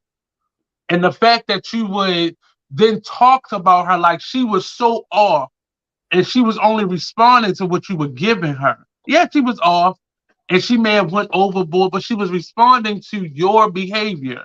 Like it was just so many little Easter eggs hidden in there where it was so about our behavior and how we treated each other. Like those ladies at the little retreat place, like they were playing with that girl's mind and acting as if shit was okay. And then why would you think she wouldn't go the fuck off? Like you had this girl clicking, literally. And she would know, so she knew she was off in a way where, bitch, I ain't this crazy. I know I'm not this off. But I thought it was eloquently done in terms of laying out how we treat each other when we don't think anybody watching. And everybody took a piece of this girl and was okay with taking pieces of her and not thinking anything of it. And it was just a weird space of how you treat people is a reflection of how they then behave in the world. Like you have a responsibility in that, and it's not just them, it's you.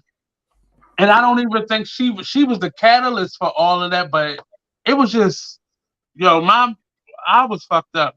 Sunday, I woke up cleaning and I had to listen to God. Like I really had to get my mind out of it. I was listening to gospel music. I was cleaning. I opened up all the windows and aired out. Like I had to get that energy the fuck out of here.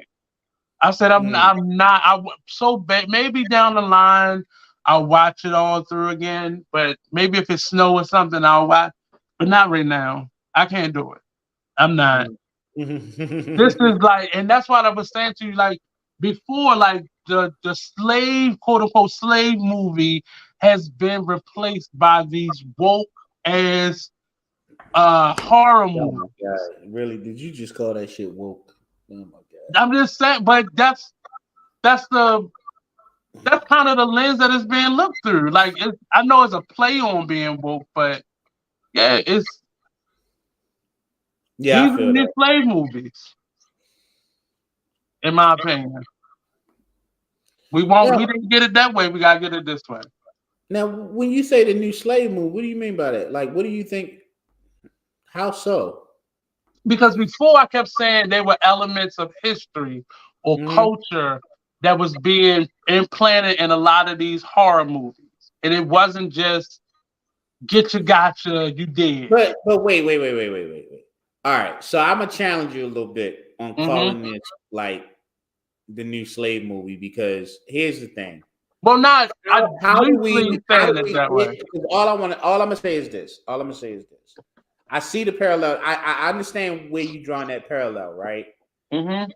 So I think the slave movie is a little bit more specific because it did seem like we were getting a little bit out of hand with like all we wanted to see on film was like slaves, the slave struggle, the civil rights struggle, right? Right. All of these, when we know now in 2023 that even though like things are not perfect for Black people, like in depending on where you are, what your outlook is, and like what you've been through, some people would argue that things haven't even really gotten any better, right?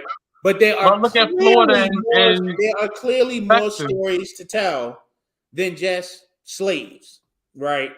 Or what is it called?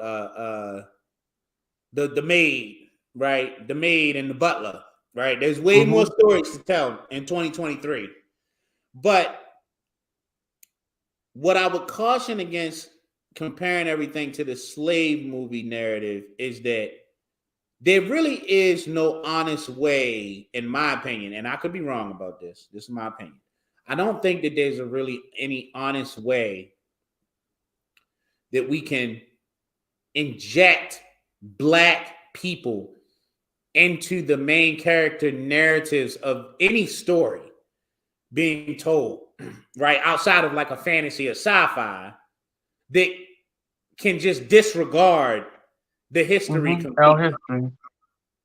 Or disregard even the things that we deal with today that we know are direct, you know what I'm saying, a direct descendant of that history. Right. You know what I mean? So I would just caution everybody to not I would just caution people to be careful with that analogy, because I think that any story right now in this day and age where Black people are the center, where Black people, a Black person or Black people are the focus, in order to tell that story with authenticity, like it can't be just ignorant or act like. Hold on, pause for a second. So when you say slave movie, why does it have to go to an ignorant place, or why does it have to be a negative to say that? Who said ignorant? I'm asking. That was more of a question.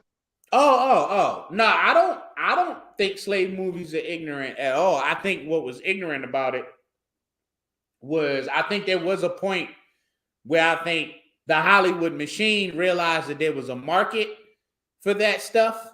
And then they, they do which Hollywood is known to do. Let's make more. Let's all cash in on it. Let's make it bloody and gory. I think that well, I don't have a problem with blood and gore, because I'm going to be honest with you. I think that period in history was much more bloody and gory than we care to admit, especially white folk care to admit. Like to this day. You say that, but the same type of people who made, say, the Django that was bloody and gory also made those other films. You have a big issue with Django that I don't have, because No. When I say bloody and gory, that's what I was referring to. Movies like here's that. The thing, and I've always said this, and any of my film friends that you talk to will tell you, I have always felt like Django was I have always maintained that I think my belief is that Django is probably the most accurately depicted,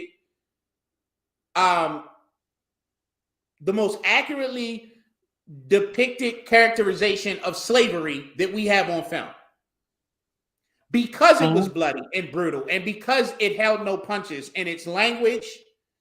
It held no punches in how it viewed, like, one of the things that I loved about Django, or that I thought made sense, was that whole situation where they put the white hoods on for the first time, and you saw through their conversation, you realize they're like, yo, these motherfuckers are not smart. This was not, you know what I'm saying? Like, you saw kind of like white people for who they were in that scene, in that one scene.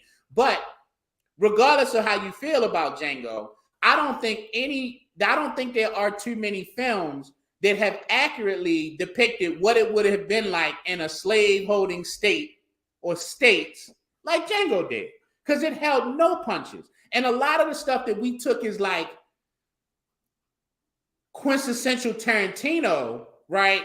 Like the over usage of the N word. Like a lot of people had an issue with the usage of the N word, right? They had an issue with. They even took issue with the actors like Leonardo DiCaprio and Don Johnson. But I'm thinking to myself, I'm like, yo, like when you look at the pictures, like what we read in history books don't seem to match up with some of the images that we've seen. Okay, when I watch Django and I think about how white people was talking, how the slaves were talking, I was like, that seemed to match up with some of these brutal photos that have come to light. You know what I'm saying? Where nigga was just tossed around as if we was I don't know, like it was just any other word. It could have been amen. You know what I'm saying? Like I've never like Django. Everybody thought that Django was gratuitous. It was when you compare it to some of its counterparts, like other movies set in the slave South. But there was a cruelness, a nonchalantness on display in that movie that I think, from what I've read and from what I've seen of that time period, I still believe that that's probably one of, not the most, but probably one of the most accurate depictions of what the antebellum South was like. Is Django, even though it's ultimately a work of fiction. It's not a historical. It's not historically. You know what I'm saying? Like what Django itself is a work of fiction, but it's set in this very particular time period in American history, and I think it nailed it. I think we have to look at all of them in that way, because ultimately, I think very few of them were actually produced and distributed by Black owners. So I always thought that about all of them. But I'm a person, no matter how many more come out, I'm going to watch them. You know, I just watched the one Will Smith did. Like, I'm going to watch them all because I like history and I want all of the stories told. Just like we get every Jewish and every Asian and every XYZ culture, I feel like our stories need to be told as much. When I say the new slave movie, I look at it as a new way of showing those cultural and or historical stories in a way that we digest it, where we are talking about it. Like for Django to be what it is, it caused people to talk about it. Whereas though the other films, we just get angry. We get embarrassed, we get angry, we get frustrated. Whereas though these new depictions of horror movies and this new genre of Black horror movies has been able to interject real social issues, real historical issues, and just evoke conversation, and it's done in a way where it's like it's giving it to us in a capsule form and not the chalky pill form. Like it's something that we can digest, and it forces us to think about things differently than when we watch 12 Years a Slave or the Harriet Tubman story, or like, oh, I'm tired of hearing this. But you'll watch it if it's laced in a horror movie. Or now we're about to start getting more sci-fi movies and of those genres. So we have found a way to tell our stories where it's not necessarily a documentary or a slave narrative or a depiction of a slave narrative or a slave story. So it's a way of, and I think it's brilliant, but I don't want it to get to a commercial point where it becomes too farce and less accuracy. Gotcha. Or like you said, Django, the I the the blood did not get me. It looked fake to me. It did not look Mm-hmm. real to me. It got to a point where it was just Quentin Tarantino doing his thing. Versus like, okay, Quentin, let's learn a different skill set. Let's pull back. Let's make this real in a I way. would. So I would. Or more in terms of the technical aspects of it, I not would. really I would. the story. So there are. So one of the things that seemed fake, I remember watching Django the first time, and a lot of the stuff that seemed fake was like the blood, the gore of it. Mm-hmm. And what I learned afterwards was that it's actually the reverse. A lot of what we are accustomed to see when it comes to like bullets and Mm-hmm. that's what's fake. Like the blood splatter and bullets ripping people apart in Django is actually a much more realistic depiction of Mm-hmm. what that actually looks like and feels like versus some of the movies that we had today where you get shot in the shoulder and the bullet just creates like this little thing here and it's Oozing. blood and it goes through but no, bullets actually rip through bone and flesh and they tear Mm-hmm. organs apart and things like that. So I remember Well, watching Django for the first time and was like, that part why didn't is bother me. It was the look like this. I've made fake blood. That it was oh okay. it came across as fake. I did not And look it that deep didn't, into it. right? You It got just was no. too. It didn't. And it was just those like, and I look at other movies like that, and I just see it would not have looked like that. It would not have, Mm-hmm. you know, it may not have healed that way. It may not have, but it again for me, all of it is relevant, and we can't cherry pick what is comfortable because slavery was not comfortable. Our origin in this history, in this country, was not comfortable. Mm-hmm. It wasn't meant to be comfortable. They purposely became as abusive as they could possibly be, and still went beyond that to have control. And I think if you've watched enough of them and you still don't have a handle on your history or the history in America, that's why they keep making them. And every Mm-hmm. now and again, they find another narrative to be able to turn the tables on and tell in a different way, or someone finds another way to tell this story. So I think we need to go harder with telling our stories. But as I was making a comparison, I think we do for people's learning styles, one, for people's Mm-hmm. attention spans, two, we need to find different ways to give the information. And as Okay. teachers, as educators, we know every child is not going to sit and watch a documentary. Every child, just because it's movie day and you put a dot, it's not going to help. They're going to want to see something that's popular. And I like how the new age of horror, black horror movies have begun to lace itself with real social, and not just slavery, but new social issues, um new ways. Even if you look at reading, we really think that astrology and um people who can read we still look at that as a dark art. We still look at that as something that's not real, and it's very much so real. But we also always put this dark cloud over it, which is crazy, especially when we're doing it. It's always looked at as something that's not real, that's not cool, that's evil.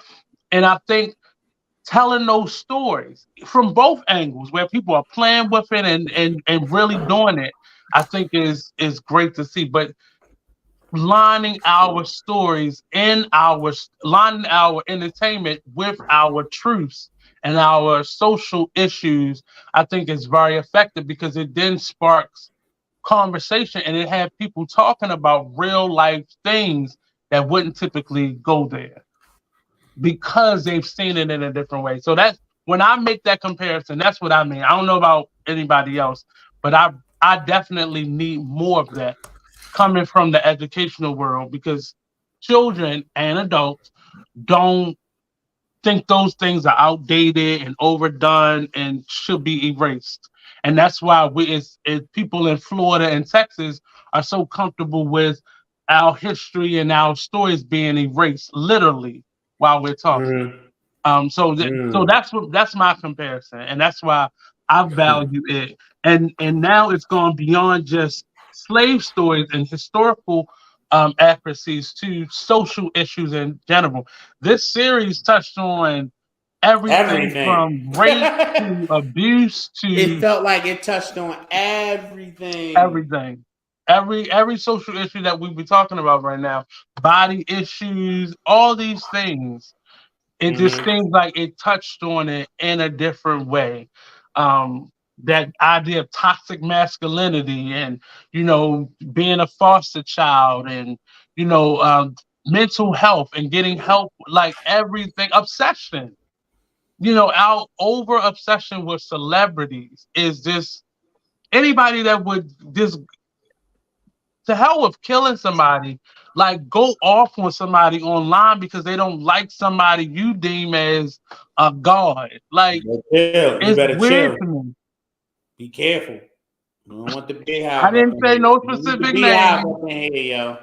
I'm just saying it's I liked it. Going up our comments. And when normally when George is excited about something, I'll be like, oh, I'm gonna do it. And I normally have to watch it, but I ended up watching this one. Once I got back home, I wound up just watching it all the way through because it just was every time I thought I knew was about to when the boyfriend opened up the door for her, I was like, oh, they about to have sex. When they sit down on the couch together, I was like, oh, they about to have sex. And then she killed him and ate a pie. Like I was like, give me the fuck out of this world. It's so ghetto right now.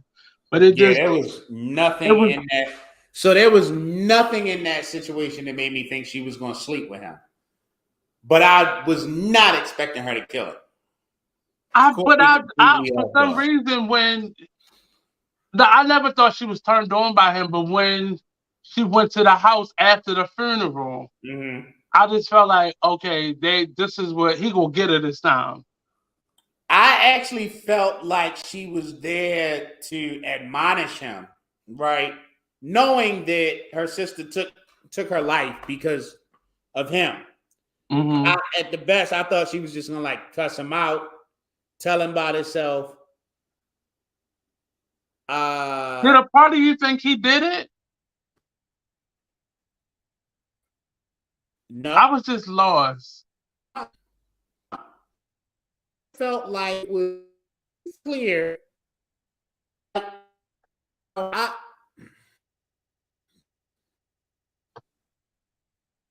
Everything about it to me initially said suicide. As the show went But on, you didn't see the blood in the back and of her head?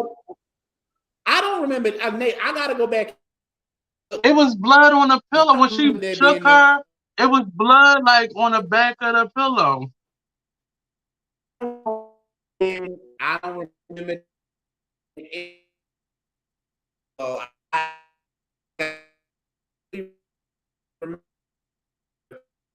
So here's the thing. Like she went out. She was at a club. She ended up going home with the white boy, and while she was doing her thing, Oh, her that I sister didn't was even talk about texting that. her, That fucked me and up. she He kept came talking over about the there with the fact fruit that bowl. he left her stranded. He left her stranded. I found out he was cheating on me, and he's left me stranded here, X, Y, and Z. So, no, it never dawned. I never.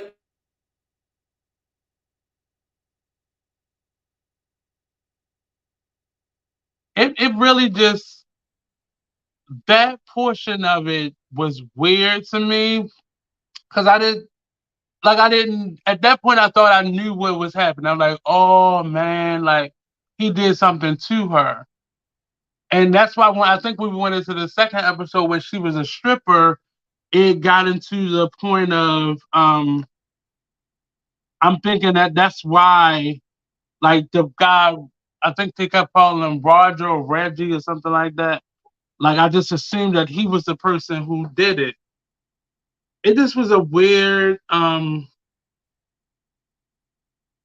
depiction to me.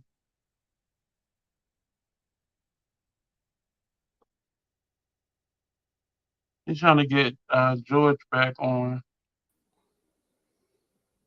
There we go. Yeah, so I don't know how much of that you heard. I'm having some serious technical difficulties tonight. I think it's internet because everybody. I think it's just going around the city. Everybody gotta get a little piece of that internet. Well, I don't know. The internet. This could be. You could be right. You actually could be right. It could be a high traffic time, but I'm also Mhm. thinking it might be the laptop that I'm using. I might. I might. I Oh, think okay. next week I'm gonna try a different device and see what the improvement. Because this is the second show where I've had Mhm. like I've seen like, and it's not like it's been like this. The last two shows, it seems like it's been Well, like, I think in and I out. think they're going around fixing stuff because they're going some rolling outages going around. Because if like the last 2 weeks before that, it was mine, and they kept going in and out like that. But yeah, I get it, I understand. But I didn't hear any of that. So can you synopsis? Give us So a yeah, short synopsis of yeah, it. yeah. I was just saying that. No, I never. I actually just when I think about what I saw, what I remember, I never suspected that the boyfriend killed her. That was never Okay. something that crossed my mind. Yeah, and that was really just because of the messages that she had been sending her that night, talking about like he basically left her stranded. She didn't.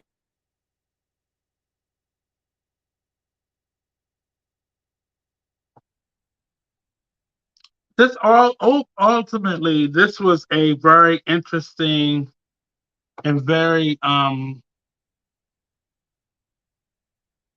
if you can hear me, George, if you can turn off your camera, I think that may work. That may help. Um, so this, in I guess, in closing for this, it's been a long time since I think since we had the what's it called, the green book or the blue book. That was the last time I actually liked something like this. Like I was stuck on it. I was really into it. I was really like following it. And binge watched it to this degree. And it just was it was an interesting watch. It really told a really good story. I really think that they're gonna bring it back again. This based off how it ended, because we never got the closure. And maybe more people. And just playing on that playing on that idea of um well, was she arrested at the end? Was she killed at the end? Or did she die at the end? Um, and just finalizing the why. Because there's some like, and it may be just gossip online, but this was based off of some true stories. And then they kept putting that in the thing, but I understood that they may have been doing that disclaimer between each episode. And I got them doing that because they really was like, it was one whole episode where you couldn't hear them saying Beyonce, but you could see their mouths being blurred, and it just felt like they were saying Beyonce. But it just was um, very apparent that they were focusing not simply on Beyonce, but on that culture on the culture of her fans, her fanatic fans. Because I know people who love Beyonce, but I also know people who will spend $1,000 on tickets and more on tickets. And if you got it, do it. But I just know people who will do that. And I know people who are fanatic fans of not just Beyonce, but other characters. My hope is that this does not make the folklore surrounding Beyonce any worse.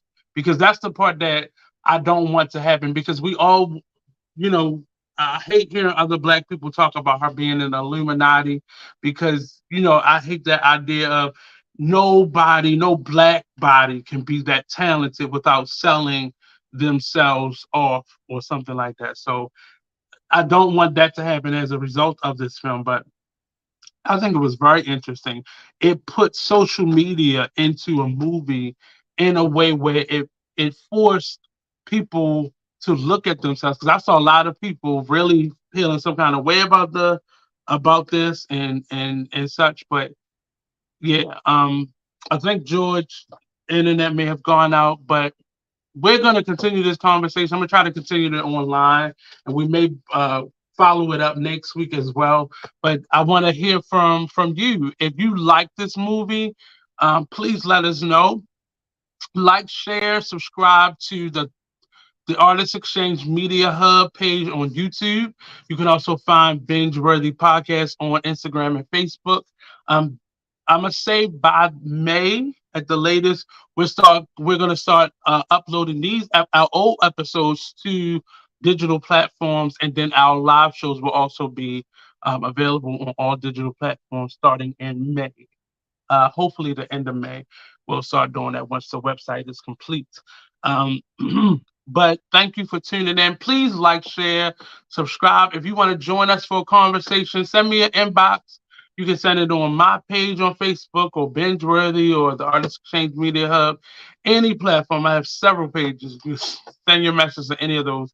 Please tell a friend if you are a filmmaker, if you are a director, if you are a musician or a dancer or a visual artist, send us your information. We would love to come out to your openings, to your premiere nights, and take part and come back on and review your shows.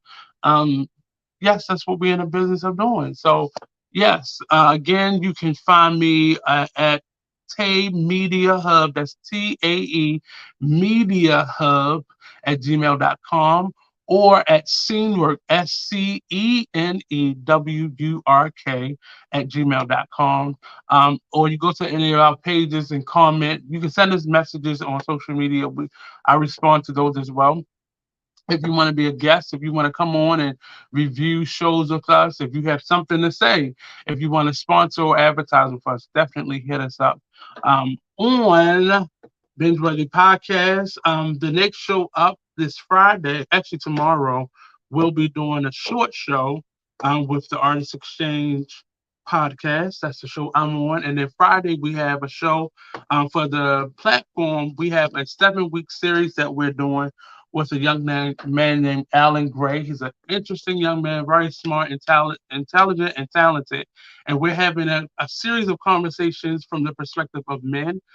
This week, it's about creating safe spaces for Black men to heal and grow. Last week, we talked about who set your sexual value. If you want to watch that, go to our YouTube page at the Artist Exchange Media Hub to find that one, and all of our shows actually can be found on that. Saturday at 11 a.m. will be on I Am She podcast with Black Roses and KD. And this week, for the next couple of weeks, they'll be doing hot topics that are really driven towards and about women, focus on women this month of Women's History Month. And as we close out Women's History Month, we wanted to celebrate all the women in our lives that really made a difference. I posted a poem on my page, Mother to Son, and there's a poem that really is deeply connected to who I am. And I remember learning that poem as a child, and it really reminded me of my mom, my grandmothers, my aunts, and all the women who have still stood in the gap for me and all the men that I know. And don't be afraid to celebrate each other and keep a listening ear on your friends, especially the strong ones. Don't ignore people because you don't want that toxic nature around them, but really check up on your friends. If it's too much for you, be real about yourself. Give what you can give, how you can give it. And don't be, ashamed or insecure about that. But we have to begin to check up on each other. We are very important to one another. And George isn't here right now, but me and George are on this platform every Tuesday at 10 p.m. You can watch us live starting at 10 p.m., or you can watch the replay anytime you want to on the Artist Exchange Media Hub page on either Facebook or on YouTube, or you can find us on the Bingeworthy uh, podcast page on um, Facebook. So without further ado, I'm gonna take a good sleep. About to go get me a good, nice hot shower and jump in that bed. But thank you for continuing watching. Please, please, please, please tell a friend, share it with a friend, and we are out. It is 12:07. What in the hell? Peace out, people.